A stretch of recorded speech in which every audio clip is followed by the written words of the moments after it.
In this unit, we are going to move into three-dimensional figures. So to start with, we need to make sure that we can all call the shapes the right shapes. So it's a lot of definitions on this first lesson. So we have a prism. A prism is a solid that has two bases that are congruent and parallel. So in order to tell what kind of prism, so you would name it by its base.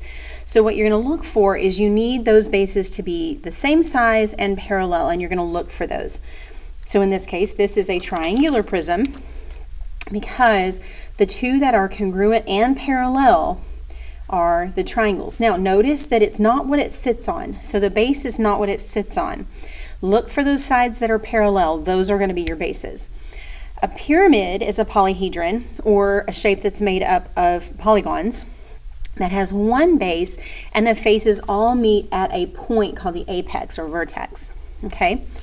The cylinder is a prism that has two circular bases, and so we have these circles that are our bases, and again, it doesn't matter, it can be on its side like this with these two bases. Okay, it's not because of what it sits on. A cone is a pyramid with a circular base, and a sphere is a solid which each point is equidistant from a center point. So if I were to put a point in there, any radius, anywhere, all over, that's all the same size. So all of anywhere that's on that figure, so it's like a soccer ball, volleyball, anything like that, all of those points are the same distance away from their center point. So to do this, we want to classify each solid. We want to highlight the bases so that we get some practice recognizing the bases. And when we want to state the number of faces, F, edges, E, and vertices, V. So when we look at this shape, it is a pyramid, and it is a rectangular pyramid.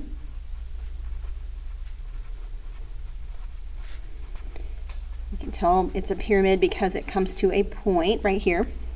Now, faces. So what it means by faces is flat surfaces. So we have the flat surface that's on the bottom, and then we have the four triangles. So there are 5 faces. So an edge is where two faces come together. So here's an edge, 3, 4, 5, 6, 7, 8. So there are 8 edges. And then vertices are where all of the edges meet and come to a point. So we have 1, 2, 3, 4, 5. So there are 5 vertices. Okay, so we got to look. This is obviously a prism. So what kind of prism? We need to find the pieces that are parallel and congruent. Let's draw these in so you can see those little dashed lines are behind. So our base is going to be these triangles. They're the ones that are congruent and parallel. That's what we need. So this would be called a triangular prism. So prism has the two bases that are congruent and parallel. Faces. So how many flat surfaces are there? There are 2 triangles and then 3 rectangles. So there are 5 faces. There are 1, 2, 3, 4, 5, 6, 7, 8, 9 edges, and 1, 2, 3, 4, 5, 6 vertices. Okay, so for number 3. Number 3 is also, now notice in number 2. Number 2, it appears that this triangular prism is sitting on its base, but notice in number 3, I also have triangles, but these triangles are front and back, kind of like a Toblerone bar, if you've ever seen a Toblerone bar.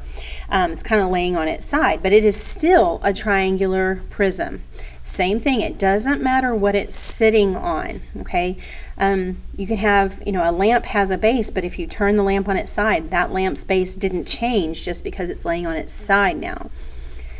Okay, so we have that triangular prism. We still have, now we have the same 5, the 2 triangles and the 3 rectangles. So we have 5 faces. We have 1, 2, 3, 4, 5, 6, 7, 8, 9 edges, and we have 6 vertices just like we did before. Every triangular prism will have that many faces, edges, and vertices. So number four is a pyramid. It is a pyramid because it comes to a point right here at the top. So what kind of pyramid is it? Well, to look at that, we need to figure out what the base is. So the base is the shape that's not a triangle. Now, you can have a triangular pyramid, but in this case, if there is a shape that's other than that, then that's the name of it. So this would be a hexagonal pyramid. Okay, so the faces, how many flat surfaces? We have 6 triangles, and then we have the 1 hexagon, so there are 7 faces. So then the 6 triangles, we have 1, 2, 3, 4, 5, 6, and then 7, 8, 9, 10, 11, 12. That's where all of our faces come to meet, is at the edge. And then the vertices is where all my edges come together. So I have 1, 2, 3, 4, 5, 6, 7. So there are 7 vertices. Okay, so let's look at this one. So it's a prism because I have 2 bases, and so I have to focus on, if you're having trouble seeing them, look at the front, pull that one solid that's at the front, and then that helps the rest of them go behind, because those dotted lines in there, that means they're invisible, they're behind. So you can see these 2 bases that are the same shape and they're parallel, and they are trapezoids. And so this is a trapezoidal prism.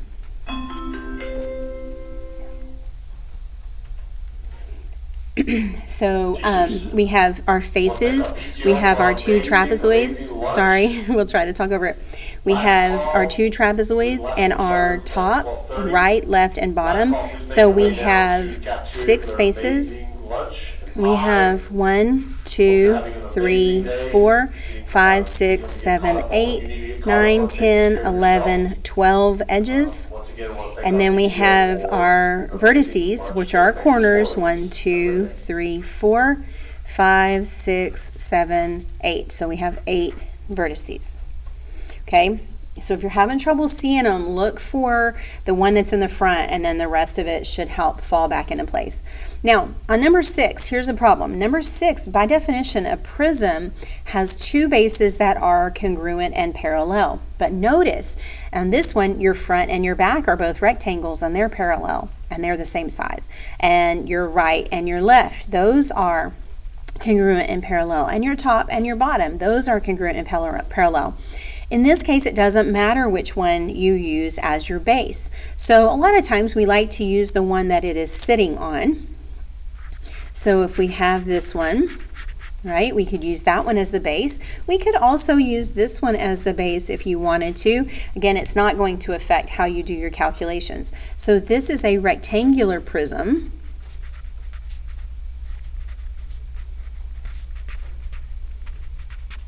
Okay, it has the 4, the top, the right, the left, the bottom, and the front and the back. So it has 6 faces. It has 1, 2, 3, 4, 5, 6, 7, 8, 9, 10, 11, 12 edges.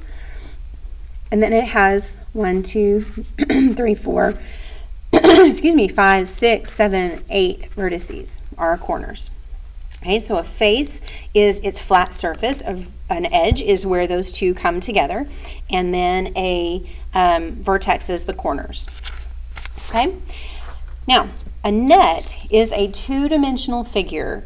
If you take that 3D shape and you basically open it up, imagine slicing on the side of a cereal box and opening it up flat, a net is what it would look like. So a net basically breaks the shape down into its 2-dimensional figures. So the rectangular prism that we just talked about, it was made up of its 6 rectangles, and so a net of this rectangular prism would be made up of 6 rectangles. So if we look at this, choose the correct shape, the correct net for each shape. So if we look through these, I think, because we noticed that this has a circle, and then think about what this is going to open up. Now, remember, this is 2-dimensional or 3-dimensional, so it's not a triangle and a circle, okay? Now, we can see that's definitely not C. There are no squares in this cone at all. Okay, this one would form a cylinder. right? Because you would have the two circles. So you have two circles, so that's a problem here. So it has to be A, which has the one circle. Even if you didn't see like this shape right here, this sector, you could see that it has to be A because of the one circle. So in 2, you have the 2 triangles and 3 rectangles. So in this one you have 4 triangles and 1 rectangle. This one's going to be A is going to be a pyramid. B looks like it could be right because it has the rectangles and the triangles, and then C has the triangles, so it's going to also be a pyramid. When you fold it up, all of these points are going to come together and make a triangular pyramid, so it has to be B. So in 3, this one has, we look at our base. Our base has 1, 2, 3, 4, 5 sides, so it's a pentagon. So it's going to have a pentagon and 5 triangles. So if we look, 1, 2, 3, 4, 5 triangles and a pentagon, it has to be A. If you look at B, this has 1, 2, 3, 4, 5, 6, 7, 8 sides. So that would be an octagonal prism. This one, C, looks close, but it has 1, 2, 3, 4, 5, 6, 7, 8 sides also, so that would be an octagonal pyramid. So the only one that's a pentagon is A. So 4, you're going to have that you've got this circle on the bottom that you can't see, so you have 2 circles. And then when you open this up, imagine a soup can opening it up would be a rectangle. So it's not going to be A because it's not all rectangles. It's not going to be B because it doesn't come to a point. It has to be C because it has 2 circles and the rectangle in the middle. 5 is a pyramid, a square pyramid. And so it's a square, so A has the triangle, so that's the problem. B, if you look, when you fold these up, these are going to all come to a point right here in the middle, so it has to be B. C is going to be a cube because it has all rectangles or all squares, so it can't be C. And then 6, it has a top and a bottom, or it has 2 bases that are equal and parallel, and so it has to be a prism. So we need to make sure, well, all of these are going to be prisms because they all have 2 bases that are the same. So then we need to figure out which one it's going to be. So we have 1, 2, 3, 4, 5, 6. So 1, 2, 3, 4, 5, 6, 7, 8. So that's octagonal. This is 1, 2, 3, 4, 5. That's pentagonal. And this is 1, 2, 3, 4, 5, 6. So it has to be C. So when you fold C up, you would pull this one up, this hexagon up to the top, and then you would fold all these little tabs in to make that shape that looks like 6. Okay, so you have prisms with 2 bases that are congruent parallel, pyramids that come to a point and they're made up of polygons, cylinders have 2 circles for bases and cones have 1, and then spheres have no flat surfaces, or they're 1 flat surface, but it's all the points that are equidistant from the shape. And then a net is just a 2-dimensional shape that when you fold it back up, it creates a 3-dimensional shape.